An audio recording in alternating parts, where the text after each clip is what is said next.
Magandang umaga. Ayan, nandito tayo na naman sa ating mga dragon fruit.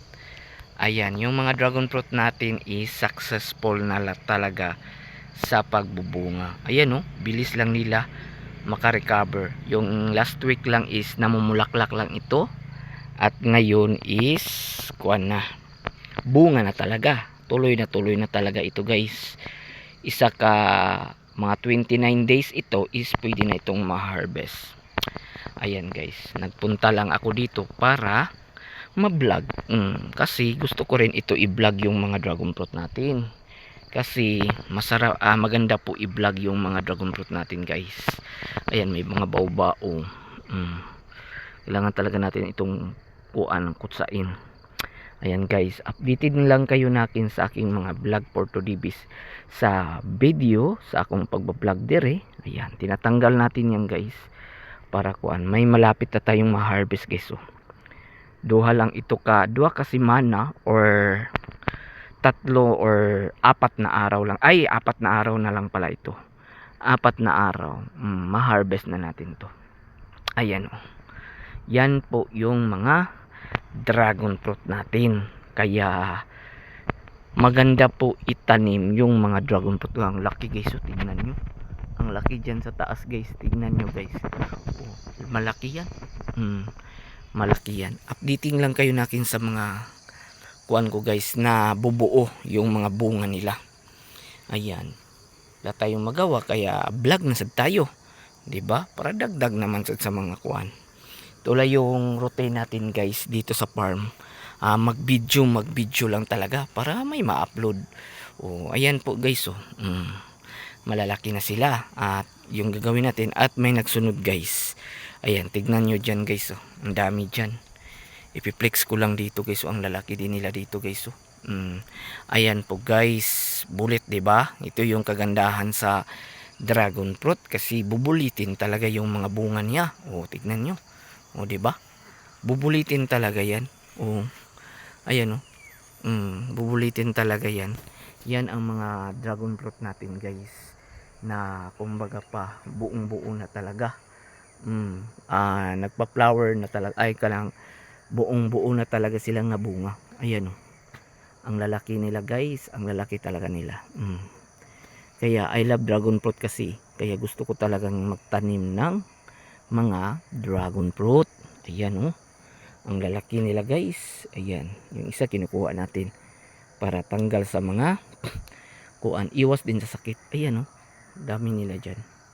Tingnan nyo dyan guys, ang dami din nila. Ang dami din nila. Dito rin sa kabila oh. Oh, diba? Tignan nyo. Oh, ang dami din nila dyan guys. Ayan, dito tinatanggalan na natin. Tinatanggalan natin guys para iwas tayo sa magkasakit.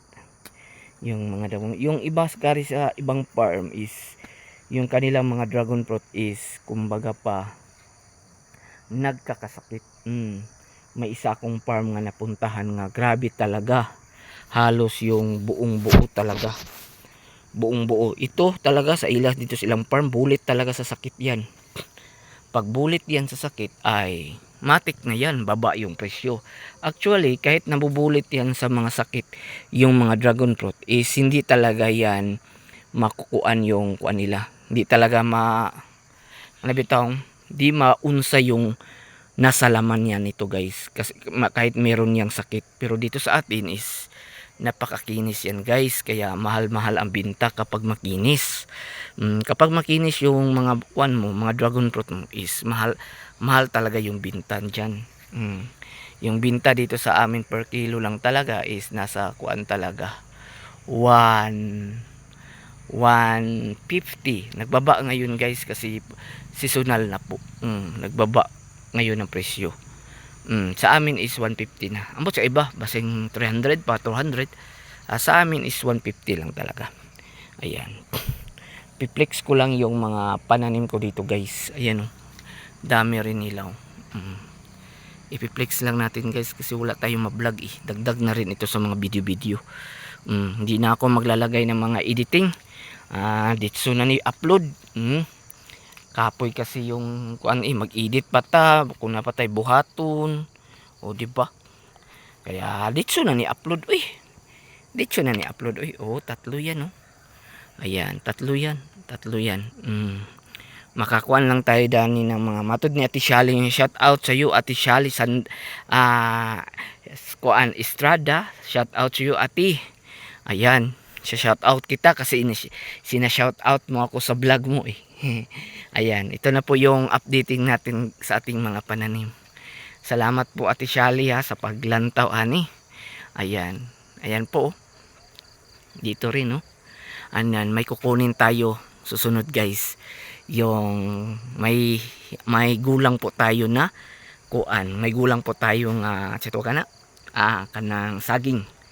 Ayan, ito na po oh, ang lalaki nila guys oh. Ayan. Ang lalaki, Ate Shali, ang lalaki sobrang laki oh.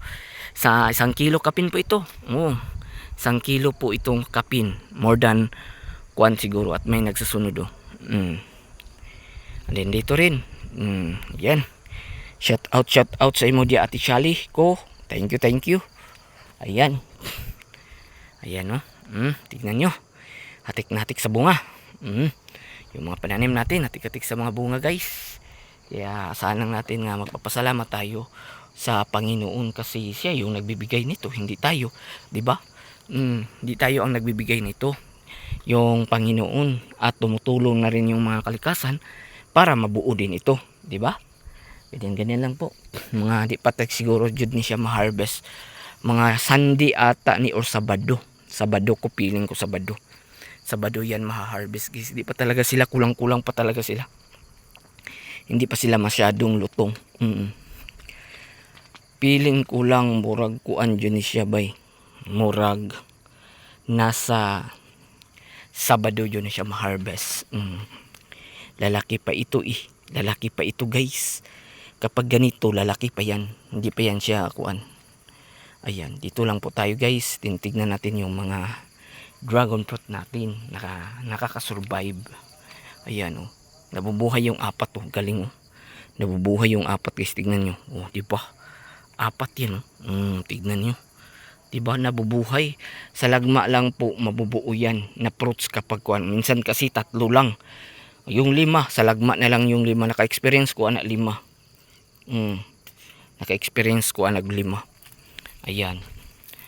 Pag-vlog lang natin. Parang mga ilang days na sa mga ilang days or dalawa. Grabe di ba daghan kaayo. Ginuo ko na unsa ba ni? Ginuo ko tignan niyo guys oh. Daghan kaayo guys oh. Olo. Grabe di ba? Kaya yun, updating lang tayo sa ating mga dragon fruit. Dire permi jud taga-update og permi jud ta mag-upload. Balag paulit pabalik-balik yung mga video about dragon fruit is ito talaga yung gusto ko. May manood man or wala at ito talaga yung gusto ko ma-upload kasi gusto kong mag-farming sa dragon fruit. Kaya guys, dito na lang po tayo sa ating pag-vlog. Paki-like, paki-subscribe sa aking YouTube channel and please watch this video guys. Thank you ha. Maraming salamat. Ayan.